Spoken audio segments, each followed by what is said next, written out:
आज हम होम्योपैथी की एक ऐसी दवा के बारे में बात करेंगे जो जिस्मानी कमज़ोरियों को दूर करने के हवाले से बहुत ज़्यादा शोहरत रखती है।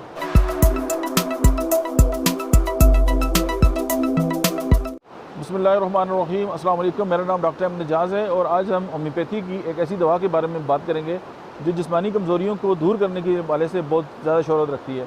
और ये तकरीबन होम्योपैथी की हर कंपनी और हर मटीरिया मेडिका और हर घर और हर फार्मेसी में तकरीबन अगर वो होम्योपैथिक ट्रीटमेंट कराते हैं तो वो पाई जाती है।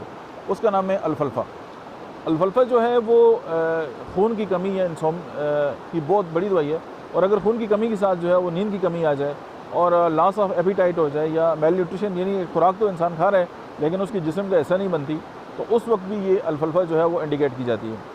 फिर ये कि तमाम किस्म की बीमारियां जो हैं उनके बाद होने वाली जो कमज़ोरी है, अगर एक बंदा है वो किसी उसको कोई भी बीमारी है और वो मतलब बेड रिटन है या वो ज़ाहिर है अगर ठीक भी हो गया लेकिन उसकी कमज़ोरी जो है उसके पीछे नहीं छोड़ रही, तो अल्फ़ल्फ़ा जो है और उसके साथ अगर हाइड्रोसिस जो है वो जो है अगर ऐड की जाए तो मतलब जो इसके सिनर्जेटिक इफ़ेक्ट हैं वो ज़ाहिर होने शुरू हो जाते हैं और इंसान जो है वो बहुत जल्दी ठीक हो जाता है।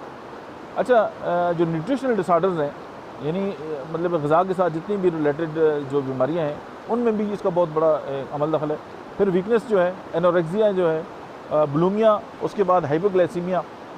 अब अगर कोई इंसान है और जैसे हाइपोग्लाइसीमिया हो जाता है और शुगर जो है वो अचानक ड्रॉप हो जाती है, अगर वो शुगर का जो पेशेंट है अपनी जो भी ट्रीटमेंट इस्तेमाल करता है, अगर उसके साथ जो है वो अल्फ़ल्फ़ा जो है इस्तेमाल करे तो उसकी जो वीकनेस है शुगर के साथ वो भी है ख़त्म हो जाती है।